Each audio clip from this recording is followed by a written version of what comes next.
Okay, welcome to a new episode of Nate's MMA Corner. I'm Nate, and if you watch my show, you're in my corner. Okay, so today's episode is a post-fight episode for UFC Fight Night. Machida versus Mousasi. And yeah, this little card was filled with decisions. It tied the UFC record for most decisions on a fight card at 10, and it set a new record for longest overall fight time in a UFC event, and I believe that was 2 hours 53 minutes and 32 seconds. And this card was just dragging on, getting boring, to be honest with you, after a while, after watching all the prelims.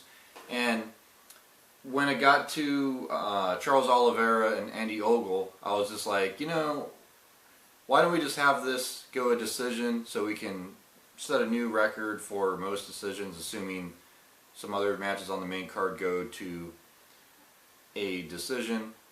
And yeah, had Andy Ogle held in there and defended the submissions in the first match of the main card and made it a decision, then it would have been 11 decisions on this card, setting a new UFC record. But he got submitted. So yeah, let's do a post-fight rundown of the main card of UFC Fight Night, Machida versus Mousasi. Yeah, this main card,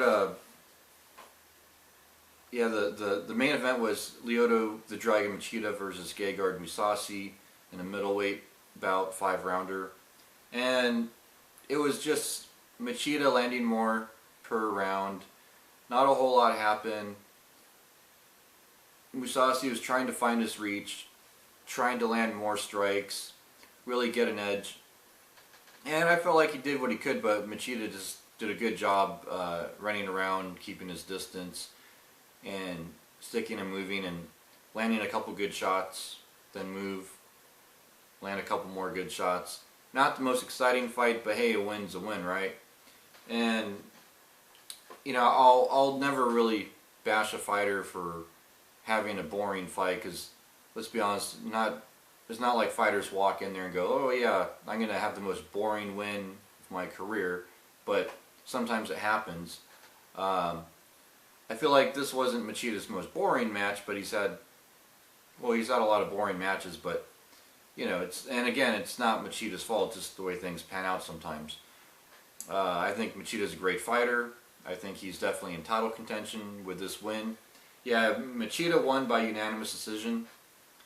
Easily. He easily won 4, if not all 5 of the rounds, landing more strikes. And yeah, that sums up the main event. It went the distance, all 5-minute rounds. Then on the co-main event we had Ronaldo Souza versus Francis Carmá. And that was another middleweight fight. That was a 3-rounder, and yeah, Souza landed some takedowns, he landed some clean strikes, and he was just way up there on the strikes, and he won at least 2 of the rounds, and it was a good fight for Souza, good clean victory over a top guy in Francis Carmá. And yeah, you could argue Souza or Machida should get a title shot, if not a #1 contenders match. Yeah, so that went unanimous decision for Souza. Then in the welterweight division, we had Eric Silva versus Takanori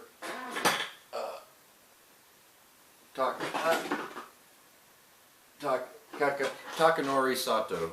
Yeah, these Japanese names are real long. Anyways, yeah, this fight, it ended by TKO punches, round 1, 52 seconds into round 1.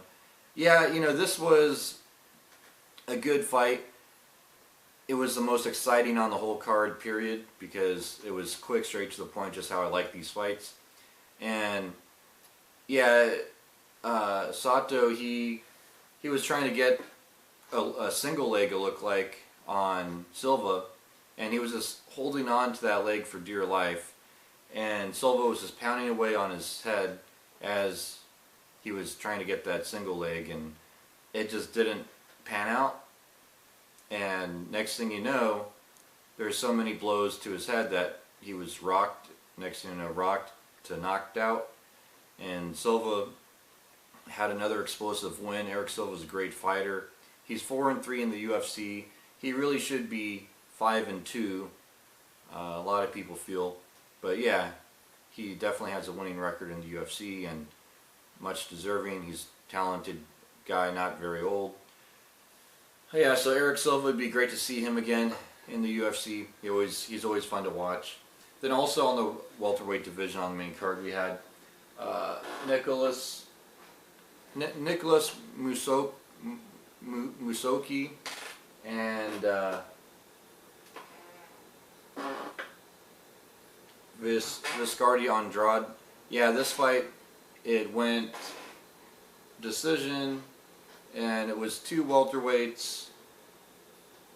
And yeah, Mousasi, yeah, he's you know, now this fight I was really happy about. He's representing Sweden, so I gotta like him. And yeah, he won in Brazil against a top Brazilian prospect. Yeah, he just controlled the pace of the fight, controlled everything, landed more strikes, and just overall control. It was a one-sided win for Mousasi. Yeah, I remember watching Mousasi on another card, I believe it was a Sweden card, and he looked great there too. So it'd be great to see where he goes from here. Then to kick off the main card, we had Charles Oliveira versus Andy Ogle. Charles Oliveira, of course, he was going for takedowns left and right, and he was getting top position.